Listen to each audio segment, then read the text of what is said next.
সুদখোরের পাপের বিষয়টা আল্লাহ রাসূল কঠিনভাবে উল্লেখ করেছেন। করতে করতে একবার বলছেন যে সুদ খাবে তাকে রক্তের নদীতে ফেলে দিয়ে পাশ থেকে মুখের উপরে পাথর মারা হবে।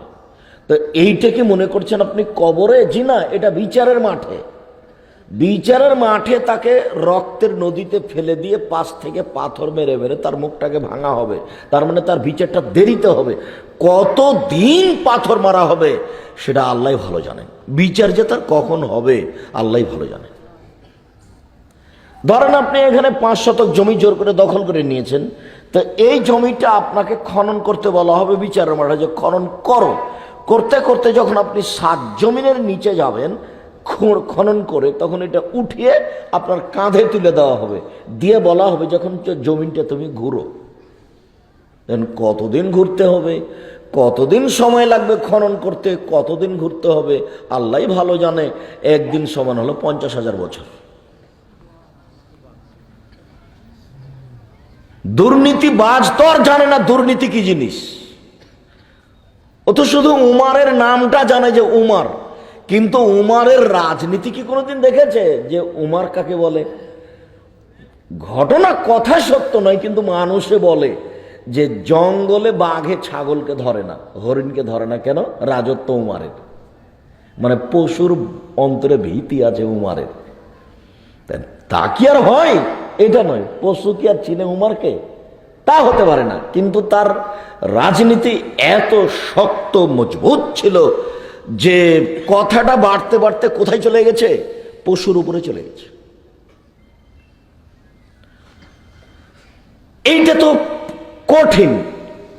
এসেছে যে পারস্যের নেতা উমারের সাথে সাক্ষাৎ করতে আসবেন, এই জন্য 300 জন লোককে উমার স্বাগতম জানানোর জন্য পাঠিয়েছেন গাজীপুর চৌরাস্তা। তোমরা যাও, তাকে স্বাগতম জানিয়ে নিয়ে আসো। আগাতে যেতে হয় আগন্তককে।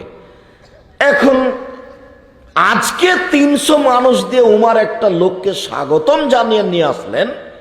পরের দিন ওই উমরা করতে লেগে, কাবা ঘরে ঘুরতে লেগে, একজন সাধারণ মানুষের পা তার কাপড়ের উপরে পড়ে গেছে।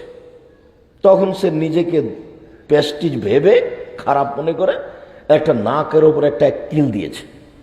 এই নেতা, পারস্যের নেতা। এখন এই গরিব মানুষ উমারের কাছে অভিযোগ করেছে। তখন উমার বলছেন, জনাব, এখন তো সে মানুষ আপনার নাকের উপরে কিল মেরে পরিশোধ করে নেবে। তখন উনি ভাবছেন, এইটি কি কেমন হয়ে গেল কথা? যে লোক কালকে আমাকে 300 মানুষ দিয়ে স্বাগতম জানায়, সে লোক বলছে একটা সাধারণ মানুষ আমার নাকের উপরে একটা কিল মেরে পরিশোধ করে নেবে। এ কেমন কথা?